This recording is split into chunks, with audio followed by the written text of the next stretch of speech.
Barb, I want to go back to before we a couple minutes ago. You talked about when I was asking what brought you to this, and when you realized it was something larger than yourself, if you will.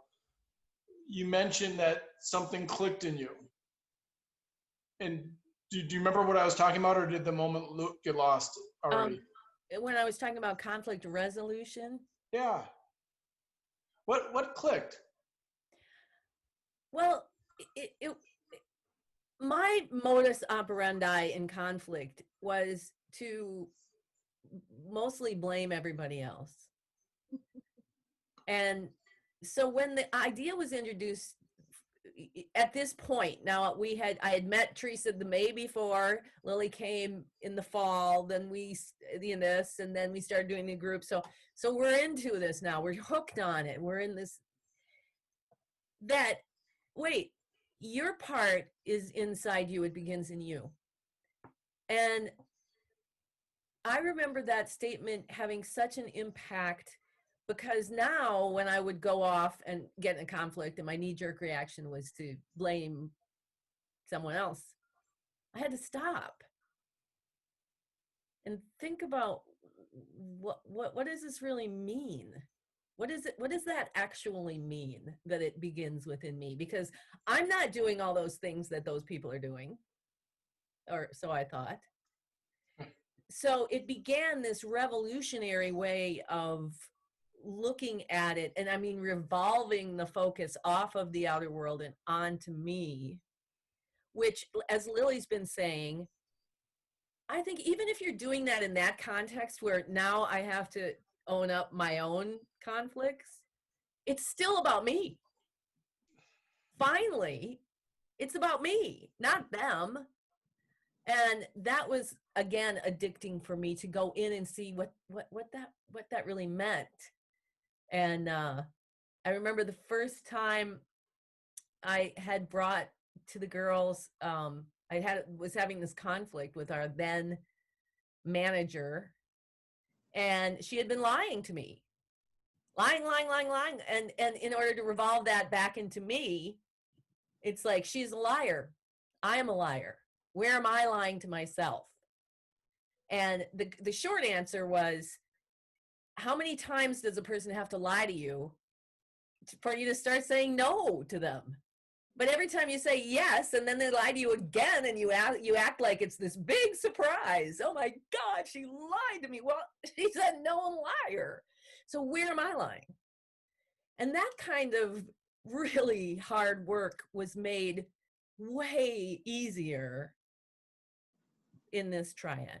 Even though it was harder and we were fighting too, and we were having these conversations, it was much easier to go back to them in circumstances like this and go, I'm a liar. And then suddenly everybody's a liar, and you're finding out ways you always lie to yourself. And how can you stop lying to yourself? What's the truth? How do you live the truth? That kind of work. I mean, if everybody in the world could do this kind of work, we will have a much different world. Right. Well, and the reality is so many of us, I won't say all of us, will say, telling the truth is important to me. It's something I stand for. And yet we have this inner conflict because, as I always say, I lie every day. Even though I believe in telling the truth, I lie to myself, as and so this inner conflict is really the battle that we're living. And that I lie to myself part is so critical, because when you lie to yourself, you have no idea you're also lying to everybody else, right? You think it's the truth when you tell it to yourself. Sure. And if you think it's the truth, it's what you're going to put out into the world, which means you're lying and you don't even know it sometimes. It gets really crazy, and this whole self-love thing about, one of the things that was hard for me to learn is that self-love demands that we not stay in a relationship like what Barbara just described about our manager. Self-love says, why are you doing this? And you have to pull yourself out of relationships sometimes, because the only way to stay in them is to continue to lie. You have to continue to lie to yourself by saying it's okay. And you have to continue to lie to them by letting them lie to you. Self-love says, no, you can't do that.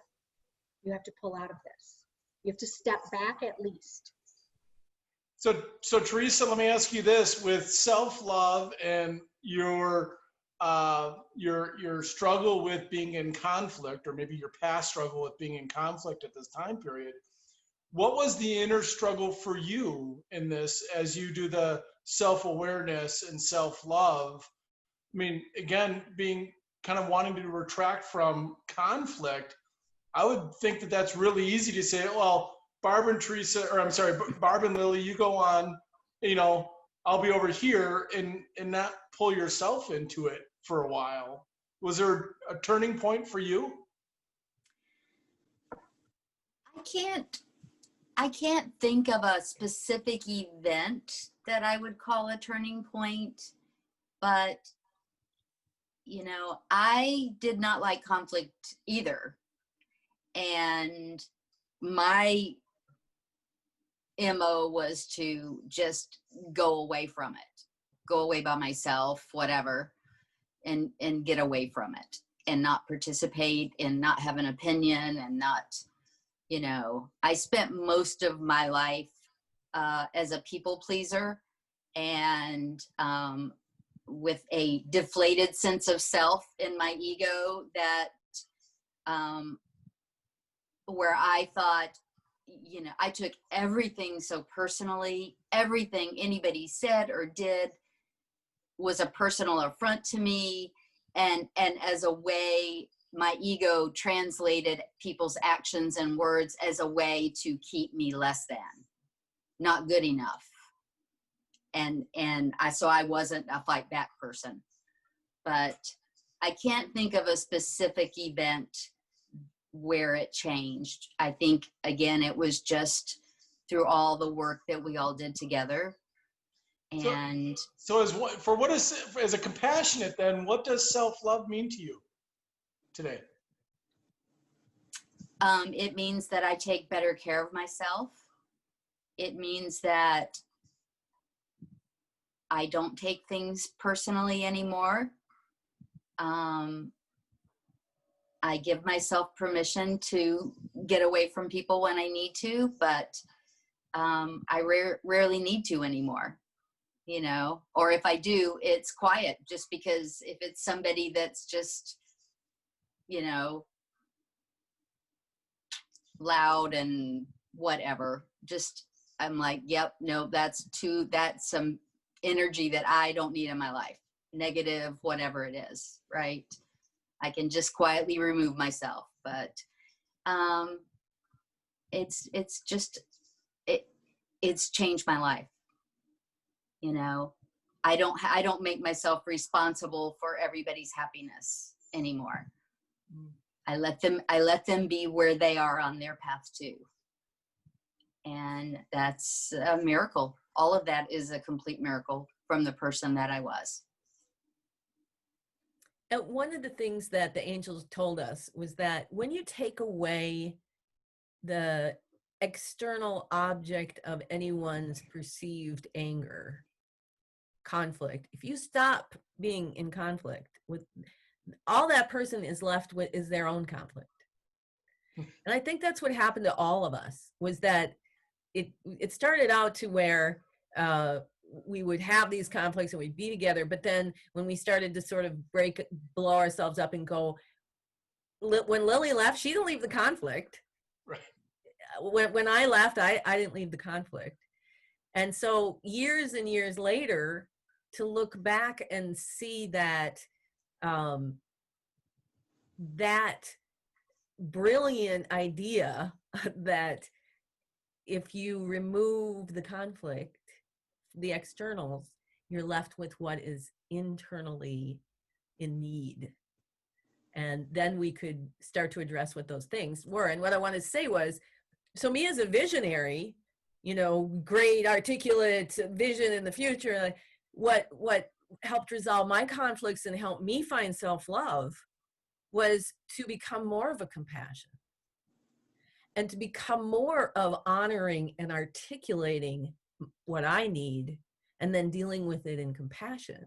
And I think everybody will, I would guess that, Lily is the same. Being in that honor and articulation sort of intellectual prison sometimes, was to get that vision going and that compassion going. And certainly Teresa had to learn how to honor and articulate herself and have that vision to bolster her compassion. And those are the elements, I think, of our self-love journey that have been so predictable as per this teaching.